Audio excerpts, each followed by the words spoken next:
the Email Archives Building Capacity and Community Project, as well as the Associate Dean for Digital Strategies here at the University of Illinois, where we're hosting this event from today in not sunny, but cloudy Champaign-Urbana. I'm very excited and happy to welcome you to this symposium, which is in some ways the capstone event for the Email Archiving Building Capacity and Community, or EABCC project. Just a little bit of an inside joke, which I'm sure you get. But before we tell you a little bit more about the project and the 3 days ahead, I'd like to share just a few pieces of critical information with all of you. First, I'm proud to say that we have over 600 plus registrants for this symposium. Now, this does post an outside chance that we're going to reach the capacity limit, but I'm hopeful that's not the case and that all of you will be able to participate fully in all aspects of the Zoom symposium and webinar over the next few days. However, I will point out that the sessions are also being live streamed to YouTube and recorded and shared for later viewing. So if on the outside chance capacity is reached on the Zoom webinar, Zoom will provide you a link directly to the live stream.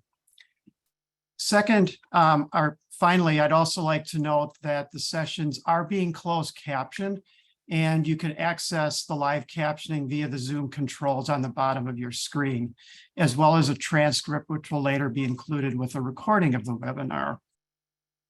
Now, before we begin the program, I'd like to begin today by recognizing and acknowledging the fact that I and the University of Illinois, which is sponsoring this event, are located on the lands of the Peoria, the Kaskaskia, the Piankashaw, the Wea, the Miami, the Mascoutin, the Odawa, the Sauk, the Meskwaki, Kickapoo, Potawatomi, Ojibwe, and Chickasaw nations. These lands were the traditional territory of these native peoples prior to their forced removal, and these lands continue to carry the stories of these nations and their struggle for survival and identity.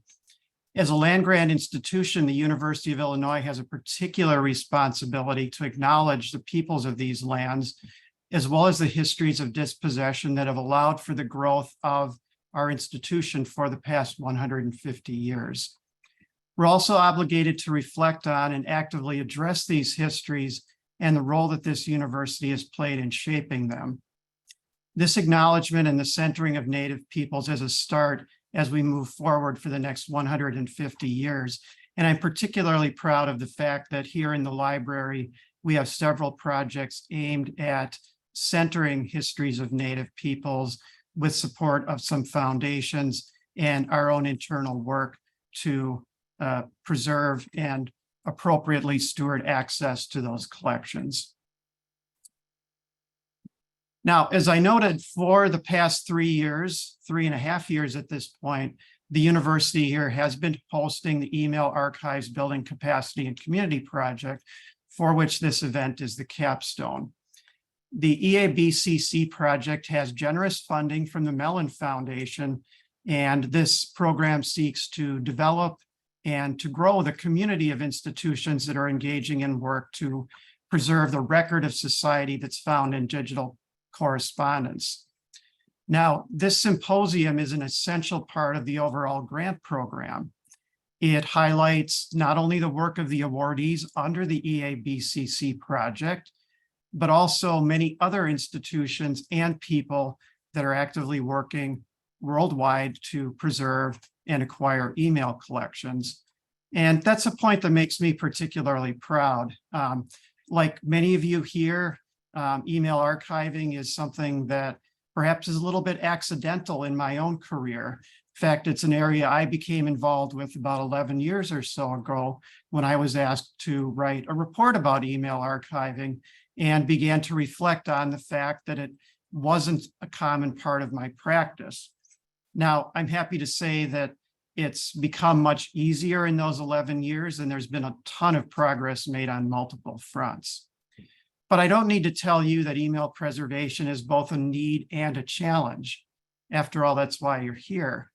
But I also have some very good news for you. Each of the speakers and groups that we've lined up over the next 3 days will provide you the tools to become, if not an email archiving specialist, I don't even consider myself that, but at least a member of the community who has the tools to make tangible progress in acquiring, preserving, and providing access to this most tricky of formats.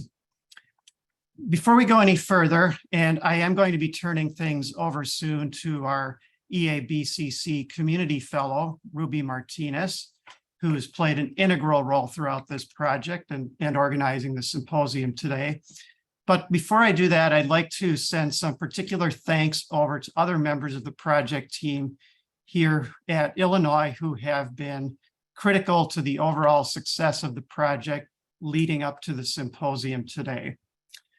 First, the project benefited immensely from a project team here at Illinois who assisted with pre-submission review of grant applications that had been submitted, bringing their subject matter expertise to bear on the proposed grants and helping applicants to shape stronger applications and programs for evaluation during the submission review process. My colleagues here also reviewed and provided feedback regarding grant materials, and this group includes Marcia Barrett, who is an assistant professor of history, Kyle Rimkus, our digital programs and partnerships librarian, John Laskowski, our user experience and web strategy coordinator, Dan Dalpiez, who is a senior web applications developer, Heather Murphy, our chief communications officer, and last but not least, Sarah Harris, who is an archives program officer and one of the people here in the archives who does our hands-on processing of digital collections, including email. I'd also like to send some special thanks out to the EABCC Peer Advisory Committee. This is an expert group that was drawn from libraries and archives across the country, and they helped to review the call for proposals and the grant applications, offering useful insight that helped us not only to select the awardees, but also to help them refine and strengthen their overall research and implementation programs for their project. So this group includes everyone listed here: Natalie Bauer from Depot N, Jeanette Hatcher from Texas A&M International University, Kina Herzinger from the Presbyterian Historical Society, Nicole Hemmer, who you'll be meeting shortly, from Vanderbilt University, Katrina Jackson, at the time at Syracuse University and now at Harvard University, Kate Murray from the Library of Congress, Jamie Patrick Burns, formerly of the North Carolina State Archives, now working for Highlights for Children, Tim Pyatt at Wake Forest University, Aaron Rubenstein at the University of Massachusetts, and again, last but not least, Mike Shawcross from the University of Michigan.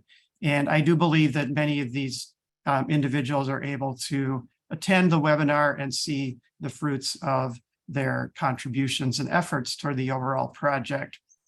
And finally, I just like to end here with a few very important shout outs. First, I'd like to ask Eden Irwin, who is here with us today and one of the co-hosts, if she wouldn't mind coming on camera for just a moment.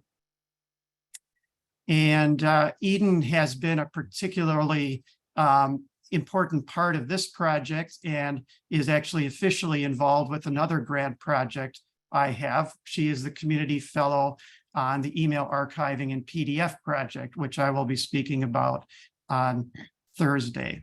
And throughout, Eden has provided essential support and logistics for the planning of our symposium, is a recent graduate of the University of Illinois iSchool. And thank you just very deeply, Eden, for all of your support in organizing today. And now I'd like to particularly recognize the key role in the project that's been played by our EABCC community fellow, Ruby Martinez.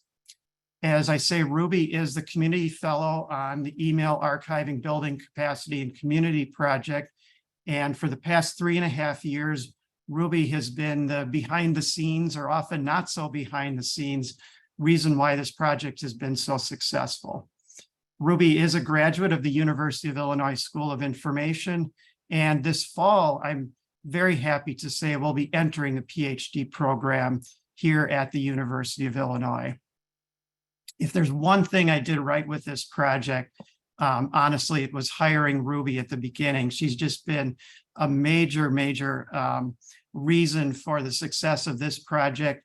Also is doing excellent work in helping us support another conference, which will be here this fall, which is the IPRES meeting.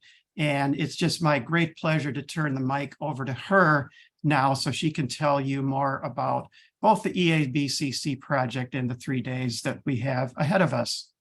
Ruby, on over to you. Thank you, Chris. So we wanted to take a moment to reflect on the incredible progress we have made over the past almost 4 years. We have witnessed the transformative power of collaboration and collective effort. This has been a journey of growth, innovation, and community building. Here's a very brief timeline of some of our milestones. So navigating through business offices, grant management, and email overload became our daily challenges. And given what the program is about, we shouldn't have been as surprised as we were to learn that managing a grant program involved so much email. And if you're wondering why it took so long between our initial call for proposals and when the subaward agreements were finally completed, well, let's just say patience is a virtue we've all owned during this journey. And although we never seem to understand the inner workings of the business office, we have successfully dispersed over 600,000 to 9 institutions. As Chris mentioned earlier, the EABCC is a 4-year re-grant program funded by the Andrew W. Mellon Foundation and led by the University Library. With 2 rounds of proposals, we awarded 9 institutions funding for their project, all of which align with our overall goals for the EABCC. Our 3 main goals were to support, develop, and highlight. We wanted to support specific process improvements to increase email archive tool functionality and interoperability. We also wanted to develop a community of practice and demonstrate how other archives can begin to process and preserve email. And lastly, to highlight process email collections to bring attention to email archives in broader society and in the community as a whole. Today, we want to recognize the remarkable efforts of the EABCC grant recipients. These institutions have been at the forefront of innovation and have contributed significantly to the advancement of email archiving. Whether advancing existing tools, creating new tools, or enabling tool integration and building capacity, we are here in part today due to their effort. So thank you. Here's a snapshot of the awards and what's in store over the next 3 days. Harvard's ePad Plus is a refinement of ePad by adding preservation functionality into a widely used tool in the community. The University of Chicago Library created Attachment Converter, which is a command line tool to batch convert attachments and email collections to recommended preservation formats. The University of Albany Mailbag created Mailbag, which is a functional specification based on the baggage specification. So this tool creates and manages packages of email archives using multiple formats. This will help archivists rapidly make email archives stable and ensure they remain useful in the future. The COVID-19 corpus from Columbia University focuses on government responses to the pandemic that are released through the Freedom of Information Act requests made available online by journalists. However, these emails that are made available, they're made available in PDF format. So their tool is migrating these into an inbox output to be comparable with email archiving solutions. The Council of State Archivists Prepare project developed and delivered capacity building activities across state and territorial archives to foster ongoing learning and exchange. The mCondiff tool from the University of Maryland looks at how researchers interact with email archives and focuses on the discovery and access part of the life cycle. 92Y partnered with Stanford University Libraries to assess and preserve their email archive, but also to develop a framework for other cultural institutions to undertake their own email archiving journeys. The University of North Carolina expanded functionality to another widely used tool called Raytom.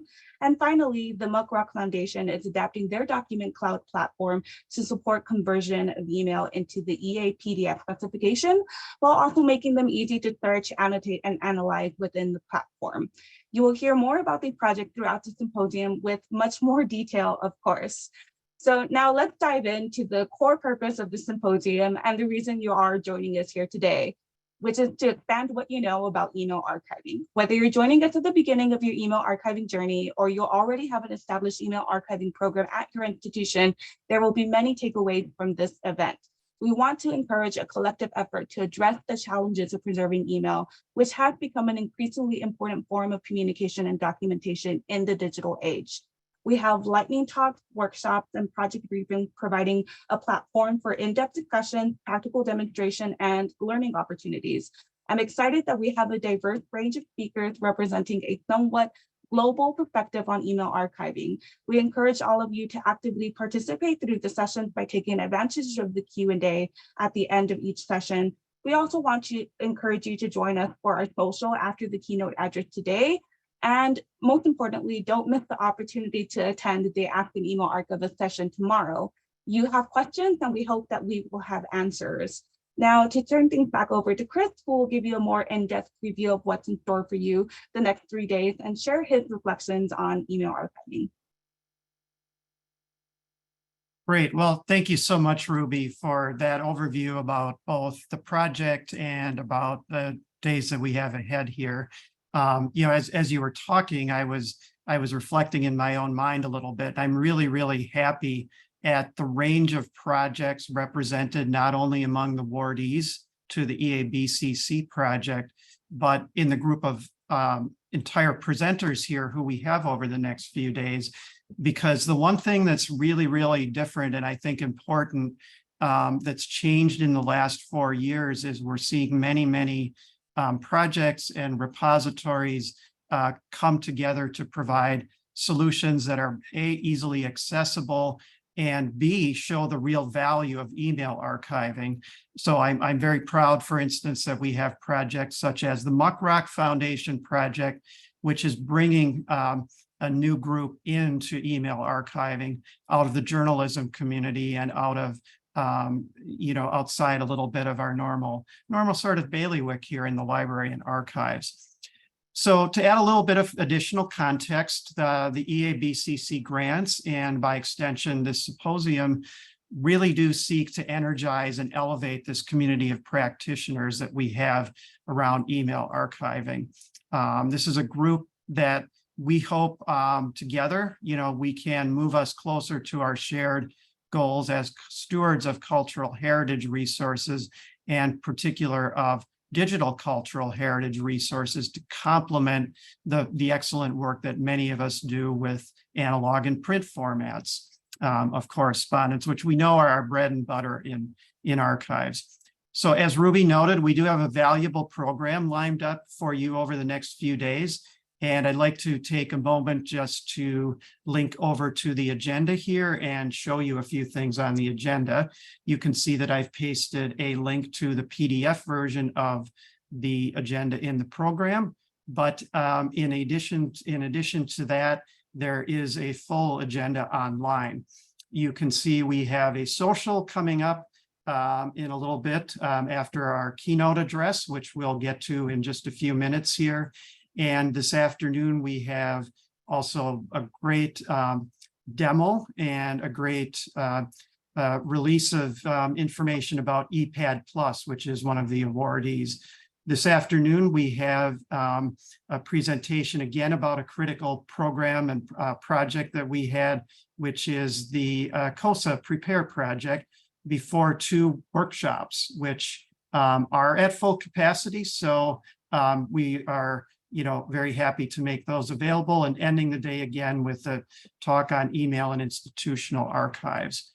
Over tomorrow, you can see again, we have a robust set of talks ahead of us from French archives. We have some lightning talks about government archives and email as records, a review of the eComDisc project that Ruby mentioned, a description of the way in which the Prepare project is being used with the Maine state archives, and also some additional talks here, lightning talks, description of the way the COVID-19 corpus is being made available and converted from PDF to preservation forms of email, a review of the attachment converter, and finally, closing out tomorrow, the Ask an Email Archivist section, which I'm looking forward to, and I know many others are as well. And then on Thursday, again, we have a day chock full of presentations. Again, another project from France, a description of the training resources from the Digital Preservation Coalition for email archive preservation, more lightning talks, an overview of the ePDF mail project, lightning talks again regarding new avenues for email preservation, visualization of email archives, and a talk, Good Enough is Pretty Darn Good, which I agree with regarding email preservation. One final presentation, which I'm looking forward to so greatly. I know the 92Y project seeks to make email archiving more accessible for institutions that have the types of complex manuscript collections that the 92Y does and that many other smaller repositories might have. And we'll round tomorrow out with some brief closing remarks from me. So that is a review of the program. And if you'll give me just 1 minute here. There we go. Okay. So again, I'd like you to encourage that program fully to attend as many of the sessions as you can and are able to, and would like to just close with a few brief reflections to set the stage for the day ahead. First, as I reflect on the past 3.5 years of the project, I strongly feel that the need for archivists to archive email is at least as great as not, if not greater than it was when we launched this program, as is the interest in the community. When we chose to organize this symposium, I was honestly a little bit apprehensive. I thought, perhaps the community's had enough of this topic. Perhaps the work going on in the community is already well known. Maybe there isn't need for another Zoom webinar. I mean, after all, haven't we all been through a lot of Zoom webinars over the years? But all of that simply is not true. Many of you are here. There are many registrants for this conference, and we have a great program ahead for you. Second, even a brief cursory overview of the program for today, tomorrow, and Wednesday demonstrates that preserving and providing access to email is still front and center for many of us and is a very feasible and achievable task, certainly much more feasible and achievable than it was when I started with email archiving many years ago, or when this project began 3 years ago. So the range of topics from technical solutions to packaging email, to adding preservation functions to existing tools, to preparing policy guidance, to discussing specific email preservation projects. All of this shows that any repository can make some immediate progress with email preservation and demonstrate the value of email preservation to your institutions and your constituents. Third, I just want to encourage you to not be afraid to use what you learned from speakers here to make the case for email archiving and for digital archiving generally in your conversations with record creators, potential donors, and your professional colleagues. This question still comes up to me frequently, and I would imagine to many of you as well. Why do we want to preserve email? And I think the information you'll get, I know the information you get from this conference will make it much easier for you to answer that question and to provide some solid use cases to people in your institution, with donors you work with and with others. And finally, I really hope that you enjoy your time over the next few days and that you get a chance to actively participate in the discussions. While the symposium is being held in the webinar format, we are going to have lots of time and opportunity for you to interact with the speakers. We've provided every session a good amount of time to not only describe their projects, but to interact with you as participants. Whether that's in our social time, our workshops, the Ask an Email Archivist session, the lightning talks, other sessions, or even in the keynote, which is what I will turn to next. So again, thank you all for being here. I'm just very grateful for such a large turnout.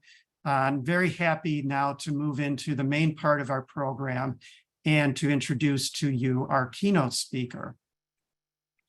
As I noted earlier, Nicole Hemmer was a member of the Peer Advisory Project board for Peer Advisory Board, that is for this project.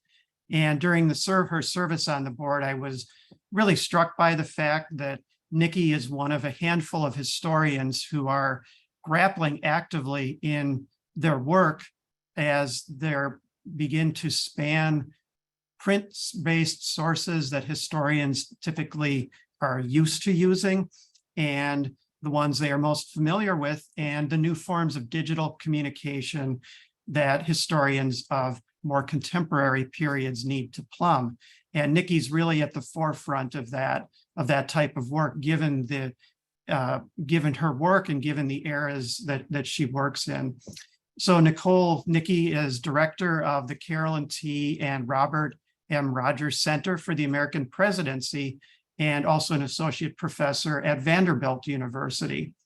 Nikki is author of Messengers of the Right, Conservative Media and the Transformation of American Politics, and most recently, Partisan, the conservative revolutionaries who made American politics in the 1990s. Both important topics for all of us to grapple with as we think about our role in archiving email and as our roles in society generally. Nikki also co-hosts the podcasts Past, Present, and This Day in Esoteric Political History. She's a columnist at CNN, and I've also read Nikki's work in the New York Times and listened to podcasts in the New York Times podcasts list where Nikki has been presenting.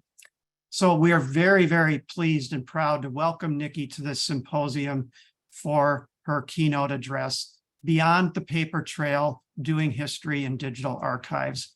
Nikki, I'd just like to welcome you to the symposium and thank you just so much for being here. Well, thank you so much for having me. I am going to share my screen here and then continue to talk about these digital archives. First of all, just thank you to everyone for being here this morning. It's such a delight to be here for the opening session of the conference. As you can see, I am not at home. I am out in Washington, D.C., very fittingly here on a trip to the archives at the Library of Congress. And it turns out that it's kind of a fitting time to be with you all, not just because I am spending this week in the archives, but because we are being reminded even today of the importance of archivists, librarians, and record preservation. Later today in Miami, Donald Trump will be arraigned on federal charges in a case that some have called the revenge of the archivists or the revenge of the librarians. It was, after all, archivists who noticed the missing papers from the Trump administration and sought to recover them. That led to the discovery that the former president had secreted away classified materials, which he sought to keep hidden, in apparent violation of both the Espionage Act and the Presidential Records Act. As my editor at CNN has recently grown fond of saying, never cross an archivist.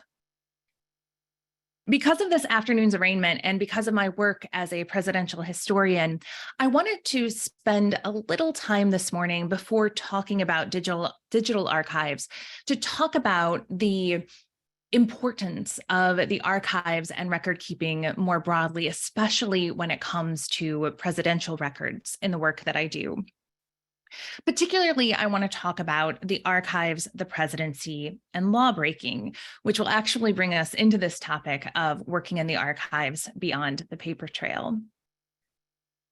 As historians, we often scour the archives for evidence, but we typically think of it as evidence for an argument, not evidence of a crime. As the pattern of government document destruction over the past half-century suggests, however, these two forms of evidence are actually pretty closely related. When, as president, Donald Trump tore up documents after reading them, the historian part of my brain cried out, but so did the citizen part. The act was a destruction of the historical record, and also a violation of law. A violation that notably was public knowledge very early on. In 2018, Politico uncovered the story of two people who were tasked with taping together the pieces of documents that then President Trump tore up so that the administration could comply with the Presidential Records Act. The less remembered part of that story is that it was not only about the two people scotch taping White House records together, but about the fact that those two people had just been fired. For the remaining 2.5 years of the presidency, papers were ripped up, but no one was officially assigned to repair them.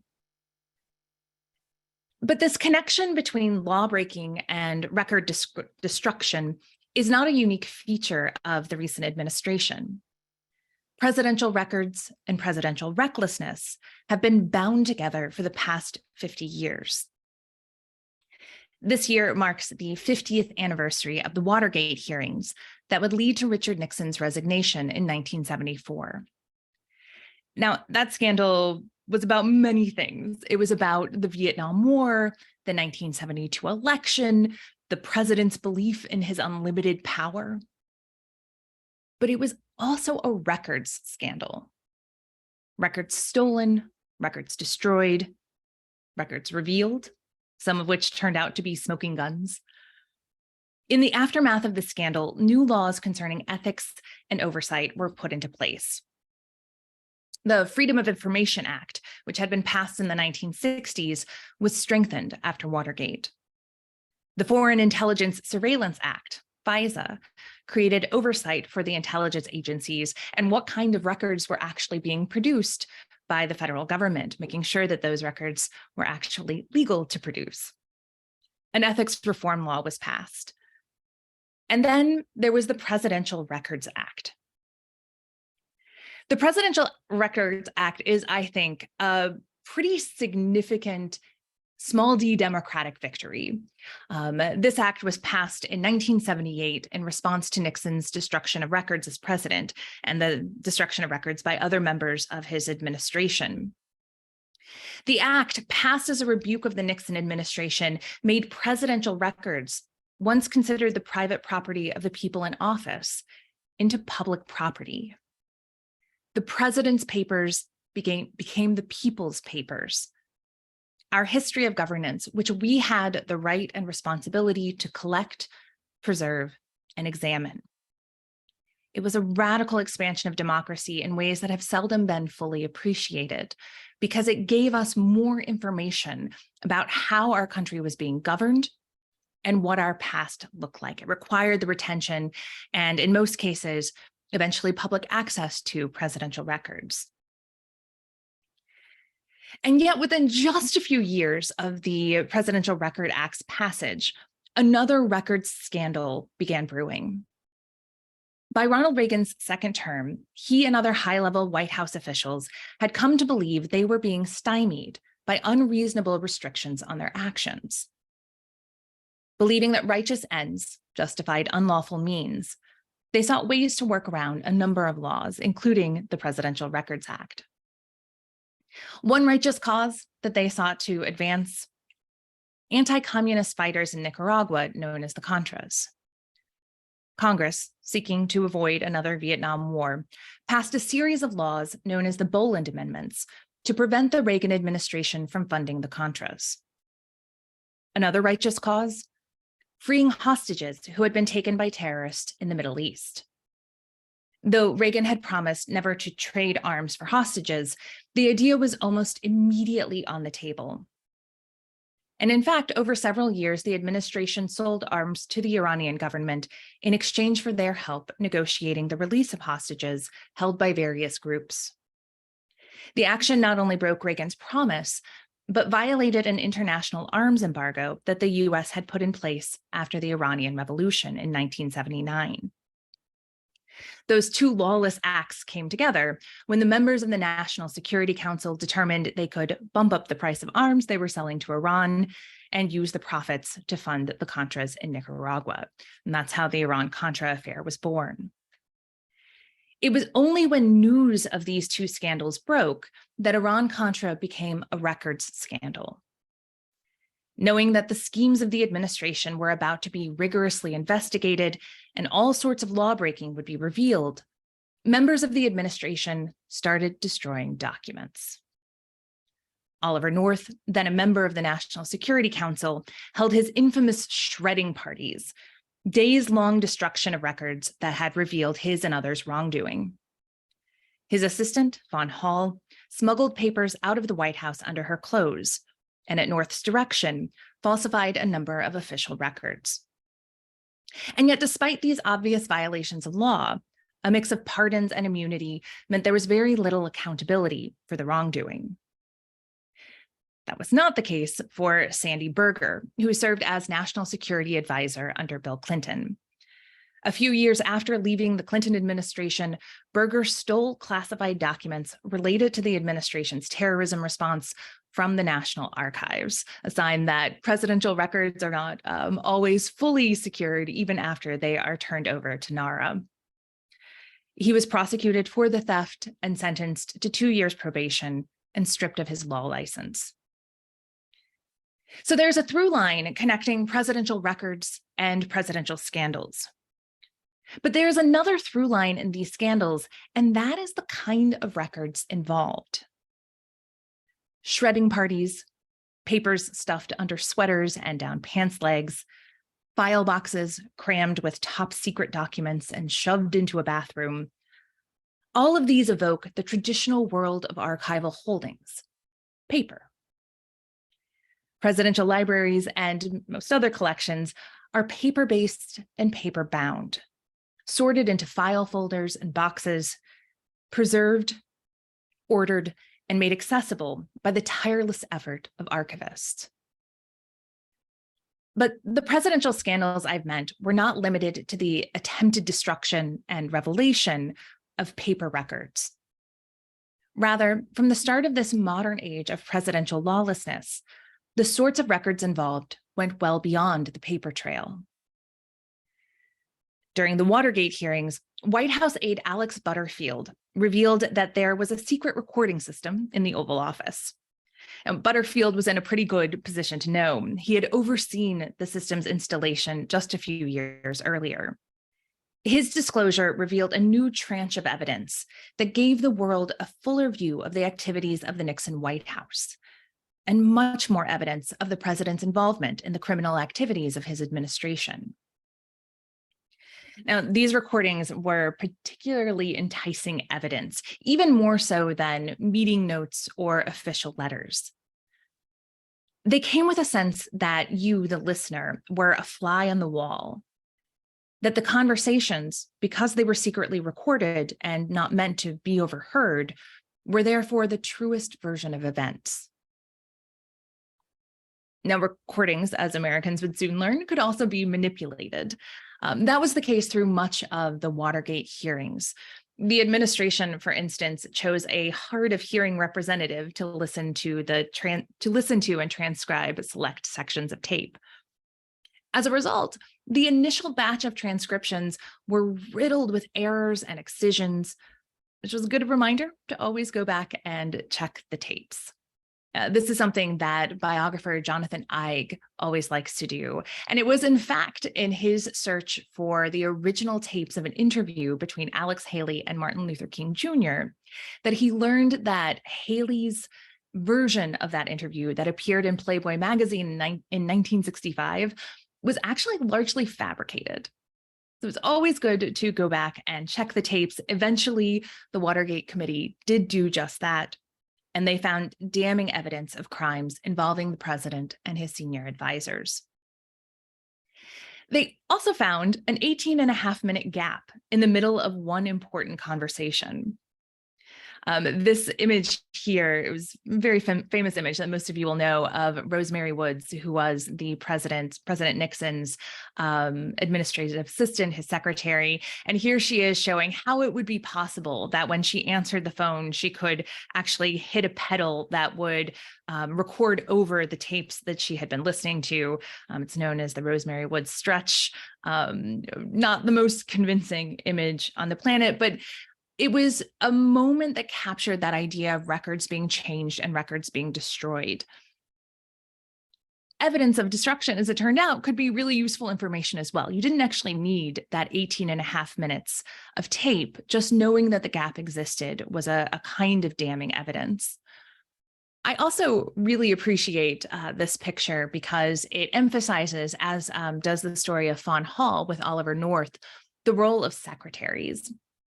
There was this excellent sort of feminist article from the 1980s that was looking at the role of Fawn Hall that talked about how the word secret is embedded in the word secretary, and talked about how in an age of increased bureaucracy, when there is so much paper and other forms of records flowing through the government and the administration, when there's an increasing amount of classified material, that the people who know where those secrets are filed away, the secretaries, have a different kind of social and political power. Certainly not social and political power that makes them the equals of the people that they are working for, but an interesting note as we think about the roles of administrative assistants in helping out with some of these scandals and some of this record destruction. So here you had a kind of electronic record that was pivotal to the Watergate crisis and Watergate scandal. But Iran-Contra also had some electronic records that played a major role in breakthroughs in the investigation. Though much of the federal government is excruciatingly slow to adopt new technologies, the White House actually began to use a very early form of email, electronic messaging, on an administration intranet in 1982. It was an IBM application called PROFS, which stood for Professional Office System. Oliver North and John Poindexter, who was head of the National Security Council, used that system to exchange messages about Iran, the hostages, and the Contras. During the shredding party, the men also tackled the messages they had sent on PROFS, with North deleting about 750 messages and Poindexter eliminating over 5,000. North and Poindexter assumed, or they at least said they assumed, that because the messages weren't on paper, that they were electronic, they weren't subject to either the Presidential Records Act or to FOIA. But that wasn't the only thing they didn't understand about electronic messages. Many of the files they thought that they had electronically shredded, they had really only electronically crumbled up and tossed in the trash. The messages could be and were restored. And those recovered electronic messages played a key role in the Tower Commission hearings, the further Senate hearings, and the independent counsel's investigation into Iran-Contra. So nearly as soon as email became part of the presidential process, it also became part of presidential records, presidential scandals, and lawbreaking. As email became an increasingly important form of communication in the White House and the federal government, though it still has not replaced paper, laws were passed to underscore that electronic communications did indeed have to be preserved as part of the traditional archiving process. But emails were not just a digital form of physical memos and notes and letters. They came with an entirely new set of archival requirements, ones that were not particularly well understood at the time. Within the federal government, again, an institution notoriously slow to implement technological change, procedures were slow to catch up with the requirements of new technology. This also meant that the use of email was very sporadic throughout the federal government. In the State Department, for instance, the technology was so antiquated that until quite recently, internet was limited to standalone dial-up access that had to be procured on site, making official government email almost impossible to use for intra-office communications. That is one reason why secretaries of state and other top government officials relied on private email systems. The challenge within governmental systems was not only that they had trouble keeping up with new technologies, but that they had real difficulty adapting those systems to the requirements of a sprawling and ever-growing classification regime. Notably, recent presidential records issues, Sandy Berger's, Hillary Clinton's, Donald Trump's, have centered on classified material, which are both harder to secure in digital systems and constantly expanding, putting more and more information behind an iron curtain of classification.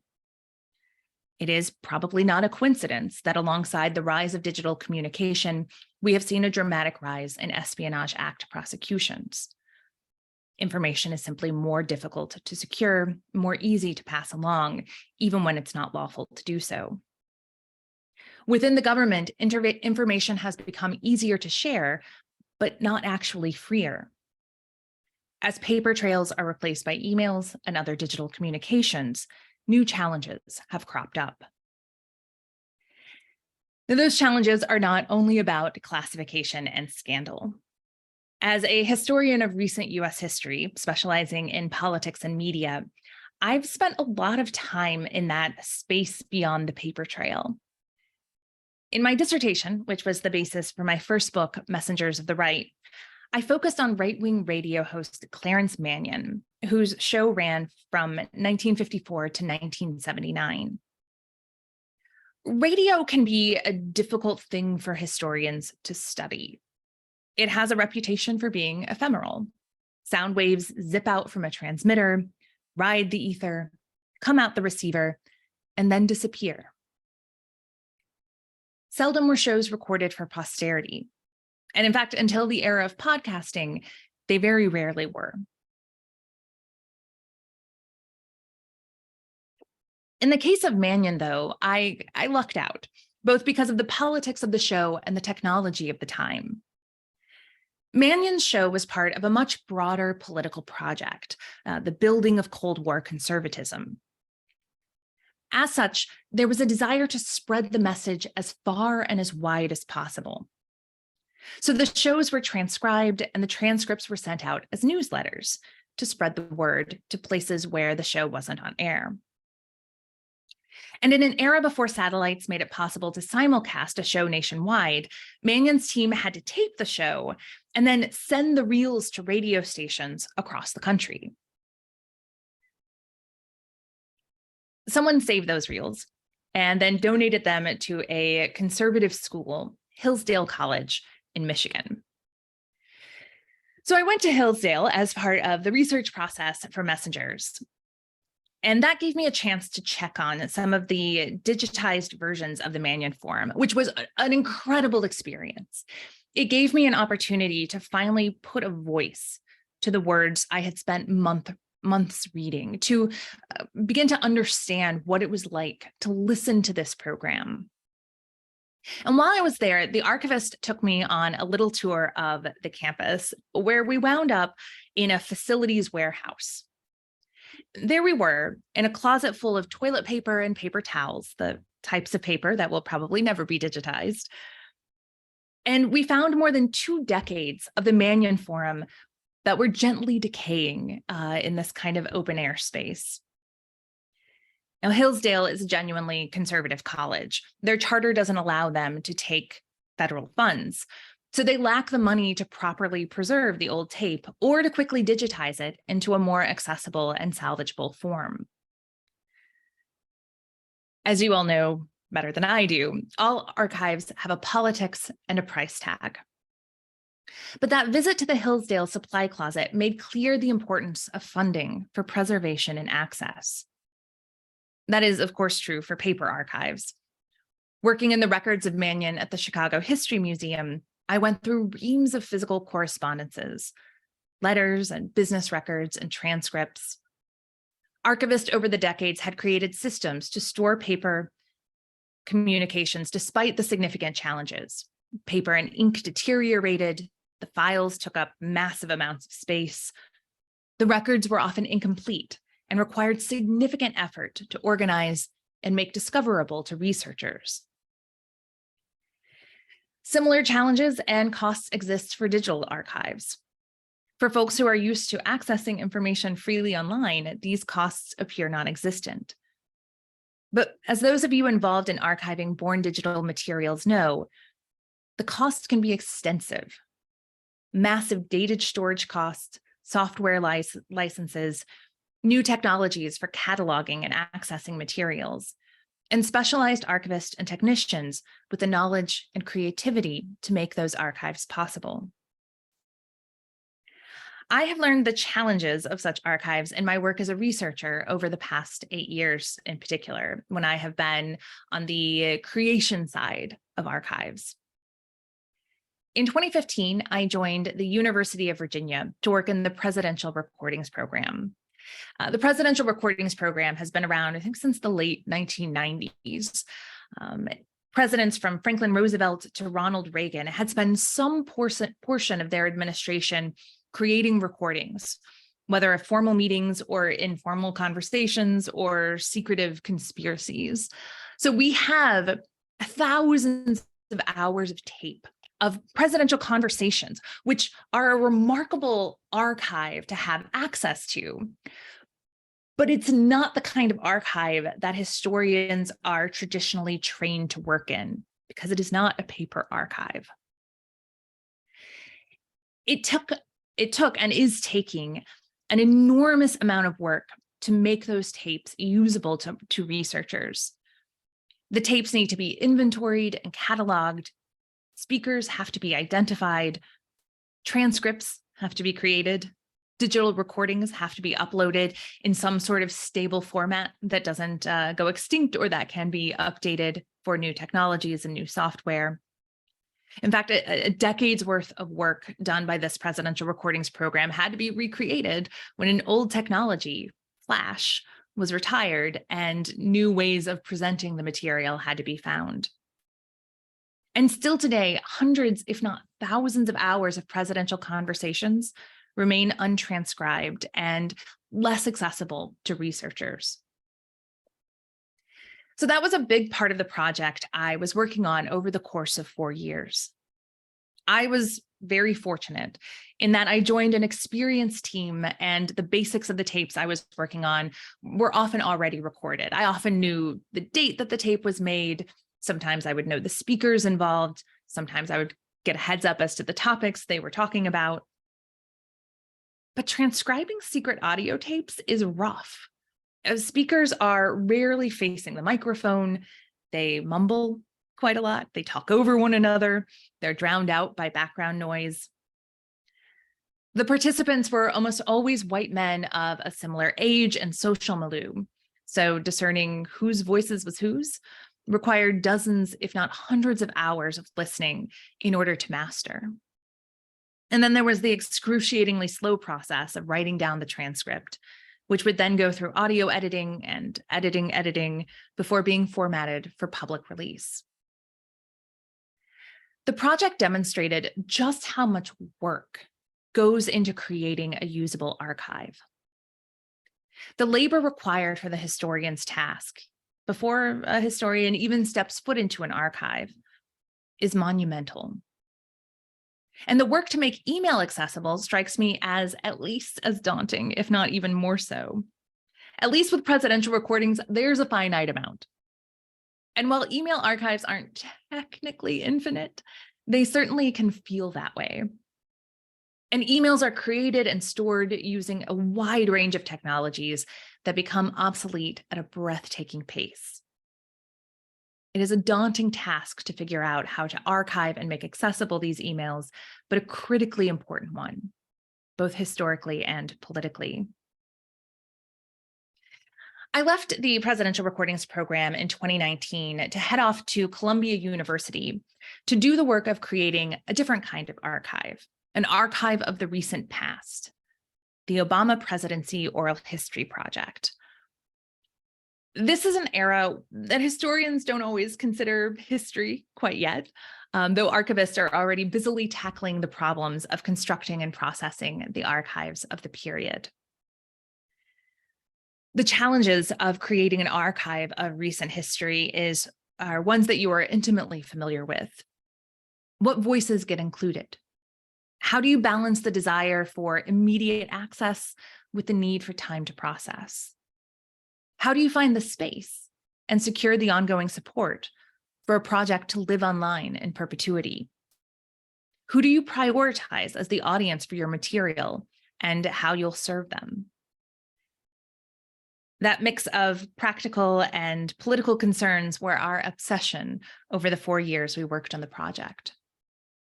While previous presidential oral histories had mostly focused on people at the very top of the administration, we felt that design fit neither our interests nor the approach of the Obama administration. So we designed an oral history that included as many outsiders as insiders, farmers alongside foreign counsels, cab drivers alongside cabinet secretaries. That effort to build a broader archive is something I think about a lot when it comes to email archives.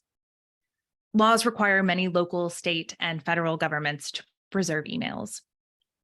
Public universities and other institutions are often required to retain communications, at least theoretically, as part of their FOIA obligations. Quick-thinking archivists have secured access to archives of the emails of famous people or important organizations, though there's still quite a lot of work to be done on that front. But when it comes to the email traffic of people outside these groups, the task is so much harder. Not that it's ever been easy. Historians always go wide-eyed at the discovery of diaries or a trove of letters written by non-famous people, in part because it's not terribly common. But the challenges of recovering and preserving emails of ordinary people seems especially daunting, given the pace at which computers and software become obsolete, the loss of passwords, and the fact that most people use email platforms run by large corporations. We know that many of these communications have been lost and will not be recovered. One of our many tasks is to figure out how we might preserve what is left to preserve, and who would be willing to foot the bill for such efforts. For the Obama Oral History Project, then, having this kind of broader perspective and this broader range of narrators was particularly important. It opened the world for us. But we were opening our world just as the rest of the world was shutting down. We had begun our first interviews just a month before the COVID-19 pandemic began causing worldwide shutdowns. That required us to radically rethink our approach, just as interviews were getting underway. And there were other obstacles as well. We were working not just beyond the paper trail, but in some ways before the paper trail. There was not yet an Obama presidential library, and as you may know, there probably never will be as such. The papers that will one day be available through the Obama Presidential Center will be available only in digital form. And the Obama folks and NARA will also have to solve the email problem of the administration. As archivists, you know this challenge of working before the paper trail well. As young historians, we were excited and at times frustrated as we navigated this space. But for historians working on recent history, working in the space both beyond and before the paper trail is simply a feature of the job.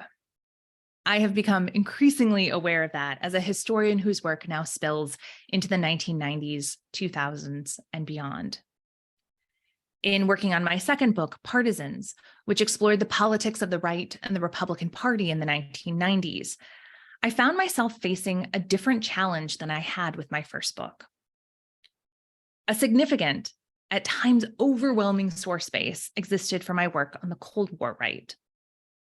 But as I dug into the 1990s, the source base was both astonishingly large and notably incomplete. That was particularly true when it came to two things: paper and email. Many of the people I was writing about were not only still alive, but still active in their careers. Even for national figures with significant influence who one day will have those boxes and boxes and boxes of manuscript archives, papers wouldn't be deposited and made available for years to come. And where there were papers, the shift from paper to emails was evident in the collections. The memos and letters became fewer and fewer. A few emails had been printed off and stuffed into file folders. As a researcher, you could see that communication was changing, but changing before most people had given much thought to how that communication might be preserved. So on the one hand, there was an absence in the archive. But the scope of the archive beyond the paper trail had grown immensely. In addition to all of the published and print sources, there was a staggering array of other sources. News broadcast preserved in the Vanderbilt Television News Archive. Cable broadcast, so many more shows and programs to choose from because of the fracturing of the television media dial. You had congressional proceedings, press conferences, and activist events cataloged by C-SPAN. There were a haphazard and hopelessly incomplete set of transcripts from cable news shows and occasionally right-wing radio shows, tucked away in databases like Factiva and on show sites and message boards. And then there was the Internet Archive, frustratingly incomplete and yet impossibly large at the same time, with screenshots of much of the 1990s internet tucked away, if only you knew where to look for it. And I think that that sense of an archive that is impossibly large and frustratingly incomplete is something that we are going to run into with email archives as well. Not just large in terms of how much data you have to store, all the terabytes of data that have to be collected and preserved, but also the flurry of emails that get exchanged back and forth are not only a replacement in many cases for letters and memos, but for things like phone calls. And so you have a broader record that is preserved, but again, it is a kind of haphazard record and one that has to be processed and organized in very specific and clear ways in order to make that massive information useful to researchers. I mean, given all of the broadcast that's available, all of the Internet Archive that's available, adding email to that source base may sound like gilding the lily, like more information than you actually need. But all of those email correspondences and their metadata, it's actually a historian's dream, a record that, while currently difficult to access and daunting in scope, will be the fabric of the histories of the last quarter century and beyond. And I say it's a historian's dream while knowing that historians are probably actually going to be resistant to picking up these new archives and using these new archives. That's in part because historians can be wary about work on the recent past, not quite convinced that something that happened 30 years ago is technically history. It might still be current events. They're also a little hesitant around unfamiliar archival formats. If there's one thing that I know about my fellow historians, it's that they love paper. The idea of physically going to the archive, the smell, sometimes dry and crackling, sometimes sterile and well-preserved, sometimes distinctly and suspiciously moldy. It's the kind of thing that historians rhapsodize about. Transitioning to new databases and digital sources is something that, while certainly aided by the pandemic's constraints on our physical research, still faces real resistance from many historians. And so when it comes to email archives, even though intellectually it's so clear that this is going to be a boon for historians, part of the job is selling those archives, making it clear that this is something that historians should and will use going forward. As historians continue to work on the recent past, as the recent past becomes less recent, this resistance is something that researchers will simply have to overcome. But the more user-friendly we can make access to email archives, the easier that job will be. Few historians appreciate the challenges associated with making these records available. But having spent the last few years working on the email archiving grants program, I have come to appreciate just how much labor and intellect and creativity is going into the process of making these resources available. I have a new appreciation for how much talent and labor is going into the work that you all do. And I think that is evident not only in the institutions that have secured these grants, but also in the schedule for the next 3 days of this conference, that there is so much to be learned. There's so much work to be done, but there are so many smart and creative people who are doing that work. I am awed and I'm heartened by the work that you all are doing and will continue to do. And I look forward to the rest of the webinar.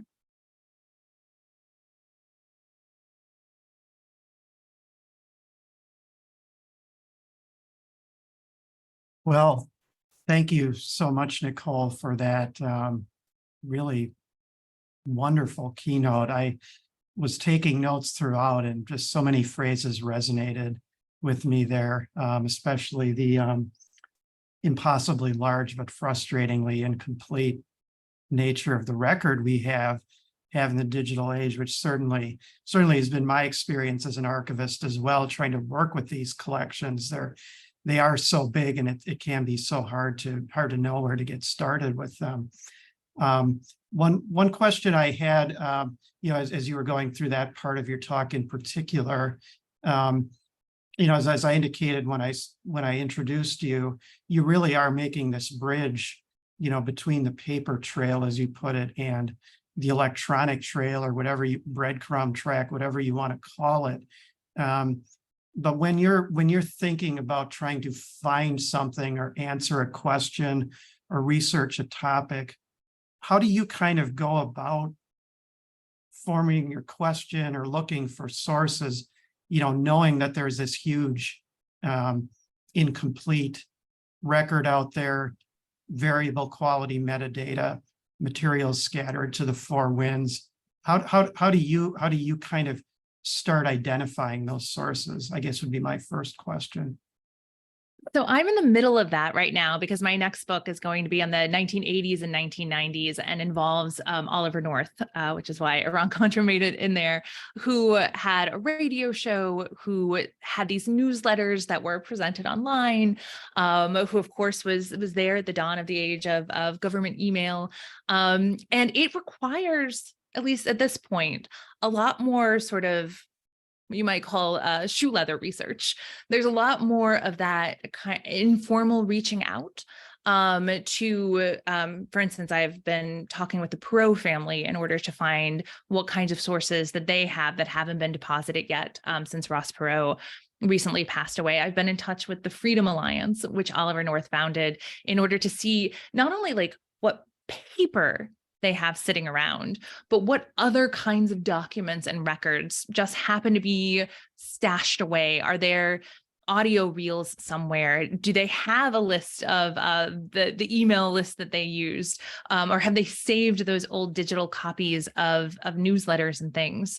And then also, like, I mean, a lot of the these early government emails are available not because of the Presidential Records Act, but because of these investigations. So those profs emails from the Iran-Contra affair are part of the evidentiary record of both the Tower Commission and then the independent counsel's report. And so it requires also going through court documents as well.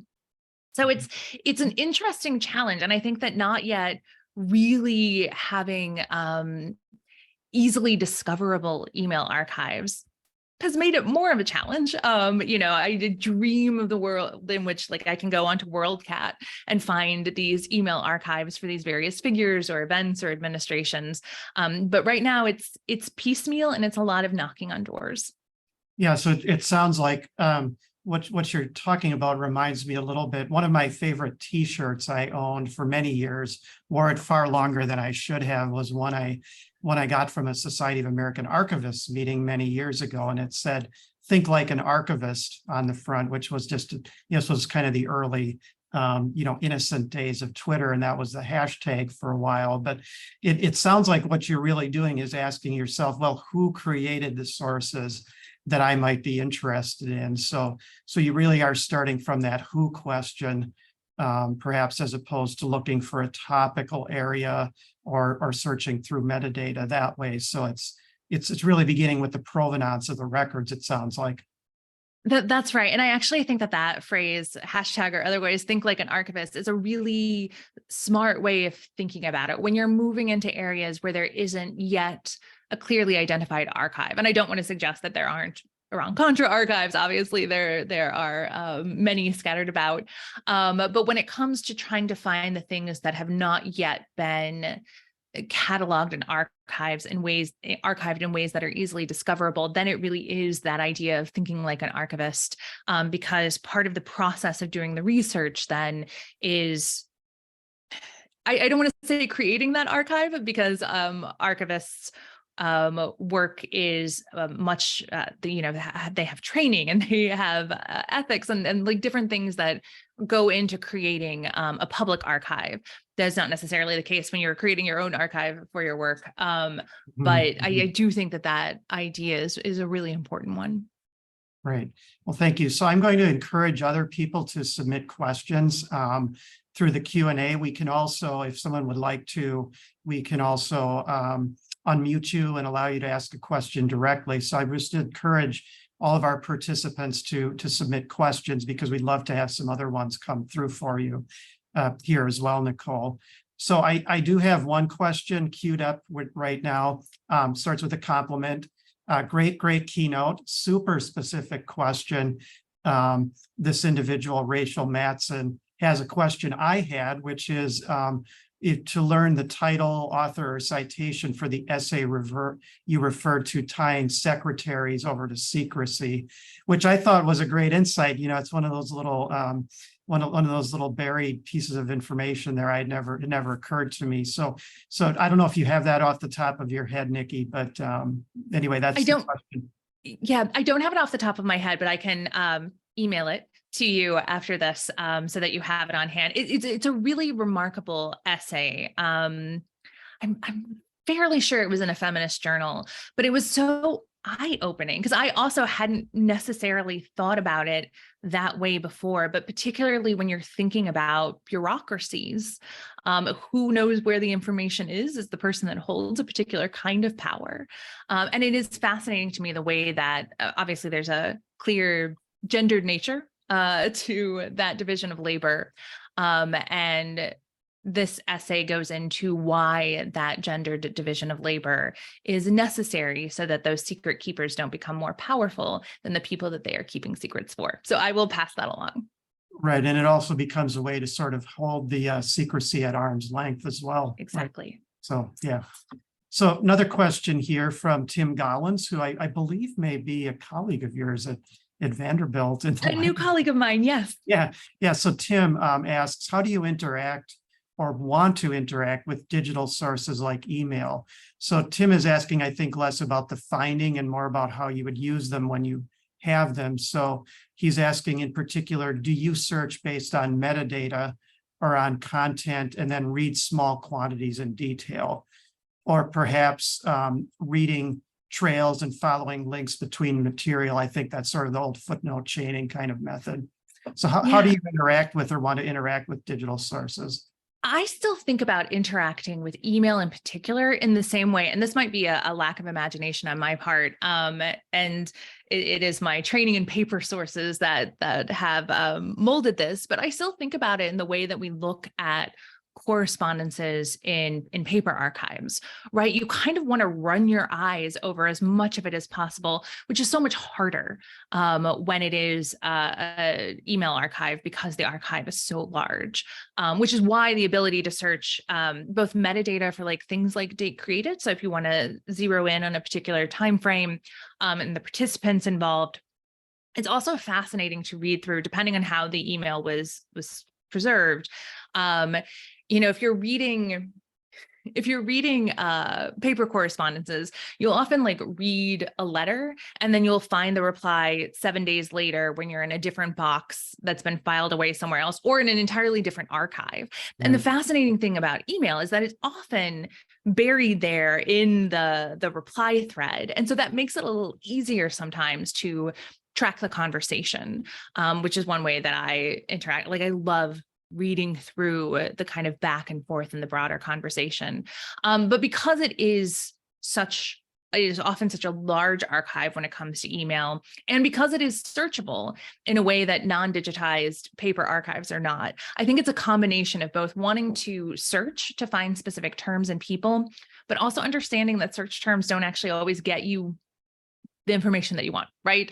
There's that story about, this has to do with digitized newspapers, but somebody was searching for the word abortion in 19th century newspapers and they didn't find it. And they were like, oh, abortion wasn't something they talked about. And people were like, historians said, but that's not how people talked about it. And so I do think that there's still real value in simply exposing yourself to reading through reams and reams of emails, even if they're not necessarily hitting your search terms or your target people. Yeah, I think that point about scanning through lots of material quickly really resonates with me in a couple of ways. The first project I ever did as a undergraduate student, I did an honors essay with a few other people using the COINTELPRO records, which, as you know, is another treasure trove of secret, government materials. But the nice thing about those was they had been microfilmed. And I remember very, very distinctly scanning through very quickly, trying to find materials and make connections. So I think, this balancing of ability to scan lots of material quickly and then hone in and link materials across multiple sources, it poses a real challenge for us. As archivists, I know some of our systems tend to focus a lot more on individual items than on this bulk sort of scanning thing. So interesting. And I insight. do think that archivists do have a real role to play in helping to train historians on how to read these materials. I mean, you're accessing them and seeing the mass of all of those archives. You're going through and cataloging them. You already do so much work in paper archives to help guide us to understand the structure and to think categorically about different archives. And I think historians are going to need training on how to use email archives. And you might be the best placed people to teach us how to do that well. Yeah, great. Thank you. So one other question here, a little bit related. Nicole, could you share your thoughts on view-only access of digital sources versus being given access to reproduced copies of digital sources? This is something some archives struggle with, where, historically or traditionally, you'd go to the archives, look at the materials, perhaps copy them, but what works best? Kind of having copies to take with you, viewing them in an archive somewhere if they're digital. What's best for you? I mean, the answer is because of the time crunch, but also the move toward contingency and fewer resources for many historians, that if there's a way for historians to shorten their time in the archives because of the expense associated with it, or to access archives without having to travel, obviously, I think that's what allows that material to be accessed by more people and a broader array of people.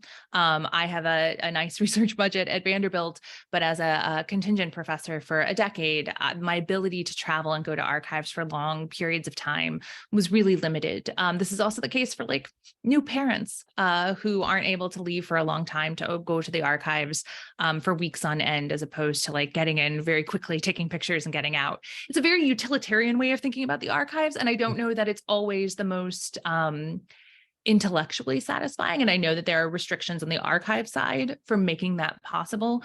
But just from the perspective of historians, I know that it allows a broader range of people from different socioeconomic backgrounds and from different families to make use of those archives.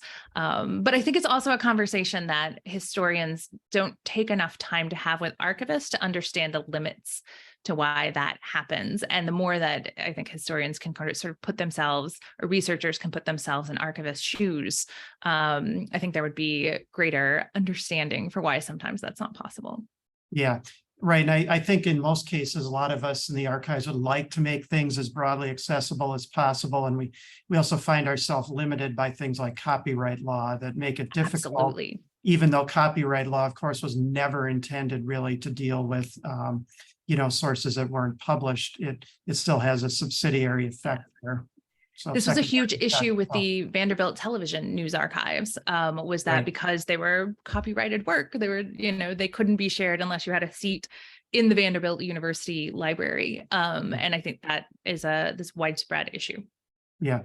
One other question here, and I think we have time for just another question or two if you have time before taking a break.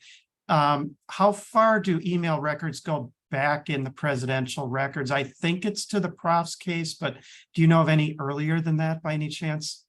I don't know of anything earlier than that for presidential records. Now, it seems very likely, and I'm guessing here, so it's a hypothesis to research, that, the ARPANET records on the military side of things should go back further.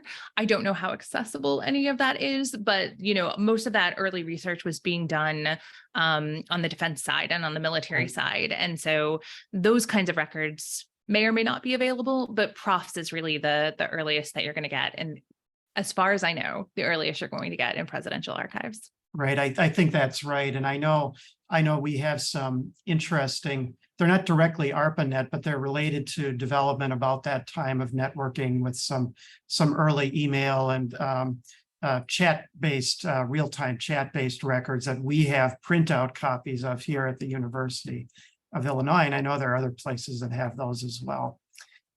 So one other question here, are historians developing data mining strategies? Have you used any advanced computational tools to try to make your work a little bit easier? Are those still a little bit difficult to access and use? It's not something that I've used. There is a growing investment in digital humanities that also has been bringing historians into things like data mining, sort of natural language processing, and those kinds of things in order to deal with really large archival sources. To be honest, it's kind of where sociologists and political scientists have historians beat, because historians don't get very much training in this area. But especially as we get into these much larger databases, and historians don't like to think about their archives as databases, but that's often what they are. I think it is tools that historians are beginning to learn more about. There again, though, is this kind of resistance to, not among all historians, but a kind of resistance to using these more technological techniques rather than, opening up that folder, smelling the paper, and using that as your archive. Yeah, there is a romantic aspect to that, isn't there? Very much so. I know completely what you're talking about. So I personally went over, I like the moldy side a little bit for whatever reason, maybe because I grew up in a rural area, but yeah. So one final question, then, Nicole, could you please share with us any criteria for evaluating the reliability and credibility of email archives, or by extension, other historical sources?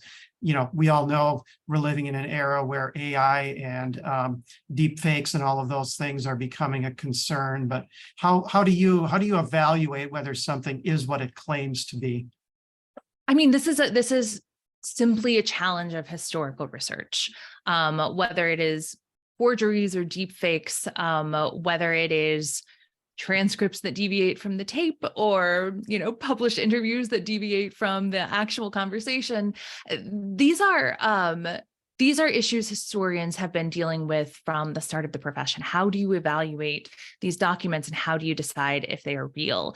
And some of that, it's the kind of evaluation we do with any sort of source, figuring out authorship and provenance, comparing typefaces, figuring out where it's archived and how reliable the archivists are, figuring out whether it fits in with the rest of the historical record, and if it seems to deviate in important ways, piecing together why that is, looking for other pieces of supporting evidence, not just going for the shiniest object when it comes to our writing, which is, again, hard when historical research doesn't receive enough funding. And therefore, the shiniest object gets you attention and funding and opportunities in ways that a lot of people need right now. So I think that there are real challenges to it, and especially real challenges in an age of ChatGPT and AI. But it's one of the things that we've noticed about ChatGPT and AI is that if an expert is looking at something, they're like, this is ridiculous. It'll get better over time, I'm sure. But at the moment, it's transparently clear that something isn't real. because it doesn't make sense to experts, and requires further investigation. And you do that further investigation for 5 seconds and you find out, oh, that person wasn't there at that time. That person never wrote a letter to them.